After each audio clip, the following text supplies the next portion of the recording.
Well, it's easy to forget, of course, getting back to the Ukraine situation, the human cost on ordinary people caught in crossfire. Yeah, millions of civilians remain in Ukraine as Russian forces continue their advance into the country. Yulia Grytsenko escaped Kyiv and remains in the Lviv region and has found shelter in a small village near Morshin city. She tells her story now to us. A very good morning to you. Thank you very much indeed for your time and speaking to us. Good morning to both of you and to all the British people from Lviv region. My name is Yulia, as I've said, and I can tell my story about how I escaped Kyiv. Well, do exactly that. How did you? How did you get out? We went by car, and it was a really heavy trip because usually the way from our home to the home of our friends who gave us a new home, I would say, it usually takes 6 or 7 hours, but like in current situation, it took us almost 21 hours to arrive.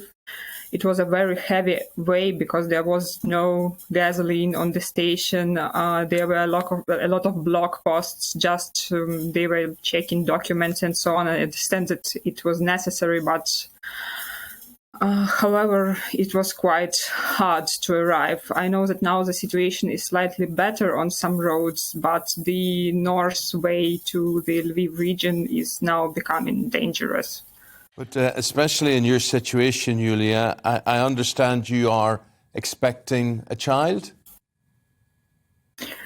Yes, correct. And I had really different plans for March and April, but now I'm in a small village far from my doctor. And to be sincere, I do not know how it will be, what will happen next and so on. But I hope that everything will be okay. We hope everything's going to be good for you, because we were noticing the amount of stories in the newspapers in Britain about women giving birth during this conflict. Yes, it's. I mean, you are right in the middle of this. You are.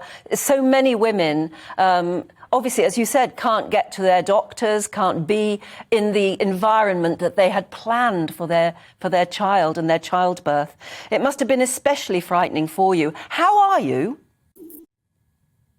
I continue working. I continue to participate in different volunteer projects that are aimed on informing European citizens and the world citizens about what Russia is doing to Ukraine, about Russia bombing hospitals, different civil buildings and killing ordinary people.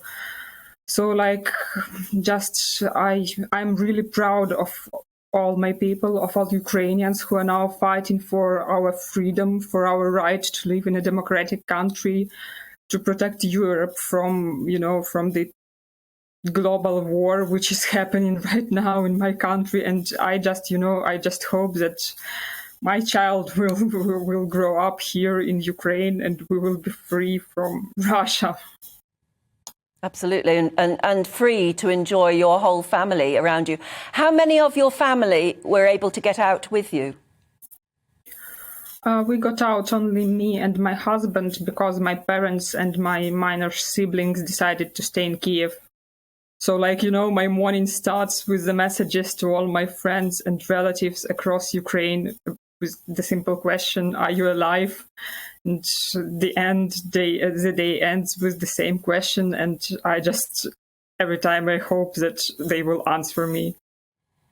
Well, Julia, you stay safe. We're praying for you, expecting to be a mother at the end of April. Thank you very much indeed. Good luck to you. Thanks for your time today. Thank you. It's interesting talking about the way the media is particularly looking at pregnant ladies like Yulia there. If you look at the front of the Daily Telegraph, like so many of the papers today, pictures of mothers and fathers with almost newborn babies. And a very interesting story there. They've interviewed a maternity doctor on the front line who said that it's the stress of the bombings, Yeah. the stress on women who are pregnant and about to be mothers, the stress on them, literally hearing the bombardment, making phone calls, as Yulia has done to others that they love, is causing people to go into premature labour. And he said we had about 25 births in the first 48 hours of it. That's double what we would normally have at any time. And a lot of these not happening in hospitals and things. That's right. Well, yes, exactly. We're having terrible stories of women having to give birth in basements and things like that. That's the reality.